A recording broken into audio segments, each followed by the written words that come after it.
BJP rule Manipur में इस समय काफ़ी वायलेंस है because of the clashes between two ethnic group, those are Meitei and cookie.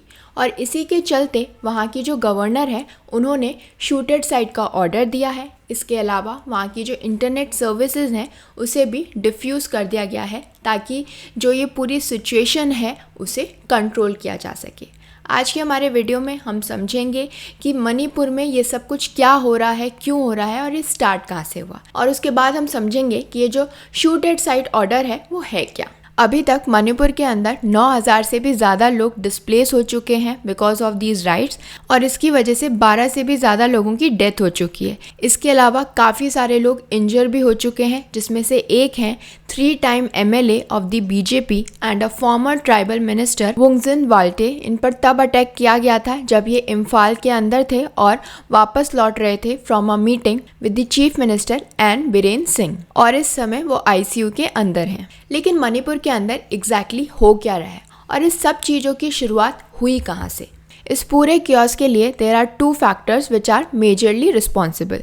सबसे पहला रीज़न है कि वहाँ के जो चीफ मिनिस्टर हैं एन बीरेन सिंह, जो खुद भी एक मैती हैं, उन्होंने वहाँ पे जो पॉपी फील्ड्स थे उन्हें डिस्ट्रॉय कर दिया, और इसके अलावा उन्होंने काफ़ी सारे इलीगल इमिग्रेंट्स को इविक्ट किया फ्रॉम द रिजर्व फॉरेस्ट ताकि ये जो नारकोटिक्स का ट्रेड होता था उसे वो ख़त्म कर सकें। और इसी वजह से वहाँ के जो ट्राइबल्स हैं, जो कि कुकी कम्युनिटी है, वो काफ़ी नाखुश थी। उनका कहना है कि चीफ मिनिस्टर ने ना सिर्फ पॉपी फील्ड्स को हटाया है और लोगों को इविक्ट किया है, इसके अलावा वहाँ के जो चर्चेस थे, उनके घरों को जो कि इलीगली कंस्ट्रक्टेड थे, उन्हें भी स्टेट गवर्नमेंट ने जो है वॉर ऑन ड्रग्स के कैंपेन की वजह से हटा दिया है। दूसरा रीज़न है कि मैतीस, जो कि खुद हिंदूज होते हैं और historically they come under the general category, they have been demanding to be categorized as scheduled tribes.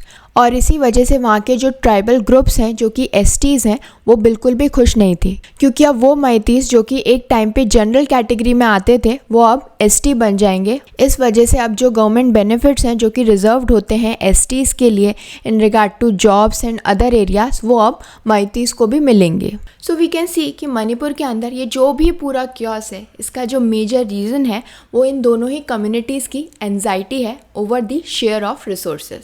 So already Manipur के अंदर कम्युनिटीज़ के बीच में काफ़ी क्राइसिस थी, लेकिन मेन प्रॉब्लम तब हुई जब हाई कोर्ट ने डायरेक्ट किया स्टेट गवर्नमेंट को कि वो कंसिडर करें मैतीज़ को to include in the scheduled tribe category. इस समय जो मैतीज़ हैं, they are about 53% of the entire population of the state, लेकिन वो ऑक्यूपाई करते हैं 10% of the land area of Manipur. और अगर उन्हें ST की लिस्ट में डाल दिया जाता है तो ये जो मैतीज़ हैं, they will be able to purchase land in hill areas inhabited by the tribals. और यही रीज़न है कि क्यों क्लैशेस हो रही हैं इम्फाल के अंदर, चुरचंदपुर के अंदर बिटवीन द ट्राइबल एंड मैतीज़। मैतीज़ जो हैं वो प्रीडोमिनेंट एथनिक ग्रुप हैं इन मणिपुर, और कुकी जो है it is one of the biggest tribes. अब हम ओवरऑल तो समझ गए हैं कि वहाँ पर क्या चल रहा है, लेकिन डे बाय डे इवेंट्स भी समझ लेते हैं कि क्या हुआ एग्जैक्टली जिसकी वजह से आज मणिपुर की ये हालत हो गई। 27 अप्रैल यानी एक दिन पहले जब बीरेन सिंह जो हैं विजिट करने वाले थे चुरचंदपुर को टू ओपन अ जिम, उसके एक दिन पहले ही जहाँ पे वो इनॉग्रेशन कर रहे थे उस जगह को आग लगा दी गई। उसके बाद 28 अप्रैल को सेक्शन 144 इम्पोज कर दिया गया और इंटरनेट सर्विसेज को 5 दिन के लिए बंद कर दिया गया।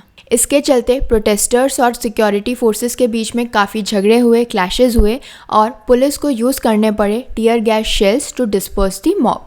लेकिन इस सब के बाद जब इंडिजिनस ट्राइबल लीडर्स फोरम ने अग्री कर लिया था कि वो प्रोटेस्ट को विड्रॉ कर लेंगे, तब भी पुलिस फोर्सेस को डिस्ट्रिक्ट से नहीं हटाया गया था। और इसी के चलते एक मॉब गैदर हुआ था इन दी टुईबोंग बाजार एरिया, जहाँ पे उन्होंने टायर्स जलाने किए रोड पर। इसके बाद 3 मई को thousands of people turn up for the tribal solidarity march, जो कि all tribal students union of Manipur ने ऑर्गेनाइज की थी ताकि वो प्रोटेस्ट कर सकें against the inclusion of Meiteis in the ST category. इस मार्च को 60,000 पीपल ने अटेंड किया था, और यहीं पर वायलेंस स्टार्ट हुआ in the Torbung area of Churachandpur, जिसमें 11 civilians were injured with 2 others dying from bullet wounds. और जब ये प्रोटेस्ट चल रही थी तो उस समय काफ़ी सारी पिक्चर्स ऐसी भी आई हैं जहाँ पे हम देख सकते हैं कि जो सिविलियंस हैं they were carrying sophisticated weapons such as AK-47। उसके बाद 4 मई को फ्रेश इंसिडेंट्स हुए वायलेंस के again between the Meiteis and the tribals, जिसके चलते रैपिड एक्शन फोर्स को डिप्लॉय किया गया along with the army, CRPF, Assam Rifles and state police, ताकि वो वायलेंस को रोक सकें। और इसी दिन गवर्नमेंट ने इशू किया शूट एट साइट ऑर्डर। लेकिन ये शूट एट साइट ऑर्डर आखिर होता क्या है, कौन इसे पास करता है और गवर्नमेंट के पास ये पावर कहाँ से आती है, वो कौन सा लॉ है जो ये पावर देता है। शूट एट साइट के जो ऑर्डर्स होते हैं वो पास किए जाते हैं in the name of the state government. Manipur के केस में उन्हें पास किया गया था in the name of the state government which is Anusuiya Uikey, और ये पास किया जाता है ताकि मेंटेन किया जा सके पब्लिक ऑर्डर एंड ट्रैंक्विलिटी को। ये ऑथराइज करता है डिस्ट्रिक्ट मैजिस्ट्रेट्स, सब district magistrates and all executive magistrates, ताकि वो इशू कर सकें shoot at site orders in extreme cases, जहाँ पे हर तरीके का जो पर्सुएशन है, वार्निंग है, रीजनेबल फोर्स है, वो ख़त्म हो चुकी है। सब कुछ यूज़ किया गया, लेकिन तब भी जो पब्लिक ऑर्डर है, जो वहाँ की प्रॉब्लम्स है, वायलेंस है, वो कम नहीं हो रहे हैं। तो इस तरीके के ऑर्डर्स पास कर दिए जाते हैं और गवर्नमेंट को ये पावर मिलती है under the code of criminal procedure. तो अब हम बात कर लेते हैं उन स्पेसिफिक सेक्शंस की जो ये पावर गवर्नमेंट को देते हैं।